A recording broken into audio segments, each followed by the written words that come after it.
సరే చామల కిరణ్కు చూసుకుంటే చామల కిరణ్ కాంగ్రెస్ పార్టీలో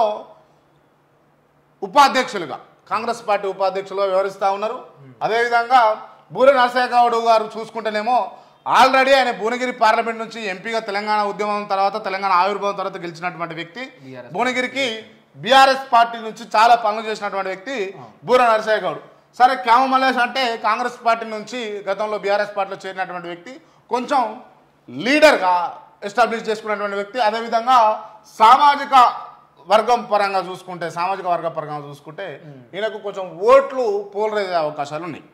సో బూర నరసయ్య ఆల్రెడీ ఎంపీ, గౌడ సామాజిక వర్గం ఎక్కువనే ఉంటుంది భువనగిరి నియోజకవర్గంలో కాబట్టి వాళ్ళ ఓట్లు పోలరైజ్ అయ్యే అవకాశాలు ఉన్నాయి.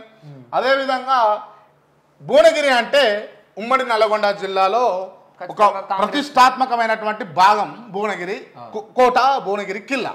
ఆ భువనగిరిలో ఖచ్చితంగా రెడ్డిలే జెండా ఎగరేయాలన్న తాపత్రయం అయితే ఉంటుంది. వాస్తవానికి గతంలో రాజగోపాల్ రెడ్డి కావచ్చు, లేకపోతే కోమటిరెడ్డి వెంకటరెడ్డి కావచ్చు, వీళ్ళ హవా నడుస్తూ ఉంటుంది. దామోదర్ రెడ్డి కావచ్చు, వీళ్ళ హవా నడిపిస్తూ ఉంటారు. సో వాళ్ళు బలోపేతం చేసి మొత్తానికి చామల గెలిస్తే బాగుంటుందని కాంగ్రెస్ పార్టీ భావిస్తూ ఉంది. అదేవిధంగా బూర నరసయ్య గౌడ్ గెలిస్తే బాగుండు అని గౌడ సామాజిక వర్గం, అదేవిధంగా బీఏపీ వాళ్ళు కూడా కోరుకుంటా ఉన్నారు. ఈ కామ మల్లేష్కి సంబంధించి చూసుకుంటే గొల్ల కుటుంబకు సంబంధించినటువంటి వ్యక్తి కాబట్టి సో గెలిస్తే ఈయన కూడా గెలిచే అవకాశాలు ఉన్నాయన్నట్టుగా వీళ్ళు కూడా చెప్తా ఉన్నారు. సో కామ మల్లేష్ ప్లేస్లో చాలా మంది పేర్లు వినిపించినాయి. దూదిమెట్ల బాలరాజు అన్నారు, లేకపోతే ఆయన పైల శేఖర్ రెడ్డి అన్నారు, లేకపోతే జిట్టా బాలకృష్ణారెడ్డి అని అన్నారు. చాలా మంది పేర్లు వినిపించినప్పటికీ కూడా బీఆర్ఎస్ పార్టీ మరి చాలా ఈక్వేషన్లలో, ఎందుకంటే ఓడిపోయినప్పుడు తీసుకునేటటువంటి గెలిచి అన్ని ఉన్నప్పుడు తీసుకున్న నిర్ణయాల కంటే ఓడిపోయి బాధలో ఉన్నప్పుడు, కష్టాలలో ఉన్నప్పుడు తీసుకున్న నిర్ణయాలు చాలా పదునైనవిగా ఉంటాయి. సరే ఈయన ఏ ఈక్వేషన్లో బీఆర్ఎస్ పార్టీ నుంచి రిప్రజెంట్ చేసారో కానీ మొత్తానికి క్యామ గెలుస్తాడు అన్న అంశాలు బీఆర్ఎస్ పార్టీ అక్కడ బలోపేతం చేస్తూ ఉంది.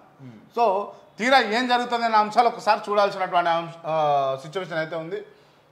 చామలకేమో కాంగ్రెస్ పార్టీ బలోపేతం చేస్తూ ఉన్నది, ఎస్టాబ్లిష్ చేస్తూ ఉన్నది. కాంగ్రెస్ పార్టీ అధికారంలో ఉంది తెలంగాణలో, అధికారంలోకి వచ్చేది కూడా, దేశంలో అధికారంలోకి వచ్చేది కూడా కాంగ్రెస్ పార్టీ. మీరు కాంగ్రెస్ పార్టీకి ఓటేసి గెలిపించుకుంటే భువనగిరి ప్రజలు సస్యశ్యామలంగా ఉంటారు అని చెప్పేసి ఈ చామల కిరణ్ కుమార్ గారు చెప్తా ఉన్నారు. అదేవిధంగా బూర నరసయ్య ఏమంటా ఉన్నాడు, అధికారంలోకి వచ్చేది 3వసారి మేమే వస్తాం, మాకు కోట్లేయండి అని చెప్పేసి బూర నరసయ్య గౌడ్ చెప్తా ఉన్నాడు. అదేవిధంగా క్యామ మల్లేష్ ఏమో బీఆర్ఎస్ పార్టీ ఏమేం చేసింది, ఏమేం చేయాలనుకుంటున్నది, ఎందుకు కాంగ్రెస్ పార్టీ ఇంకా కూడా ఈ 100 రోజుల పరిపాలన సక్సెస్ కాలేకపోయింది అన్న అంశాలు చెప్తూ మరి తను కూడా ఓట్లాడుతున్నటువంటి సిచ్యువేషన్ అయితే చూస్తాను. మొత్తానికి ఇక్కడ చూసుకుంటే ట్రయాంగిల్ పోర్ నడుస్తూ ఉంటుంది. ట్రయాంగిల్గా ఈ ముగ్గురికి కూడా పోటాపోటీగా ఉంది. ఈడ ఎవరు తగ్గేదేలే అంటా ఉన్నారు మొత్తానికి. ఇది భువనగిరికి సంబంధించినటువంటి అంశం.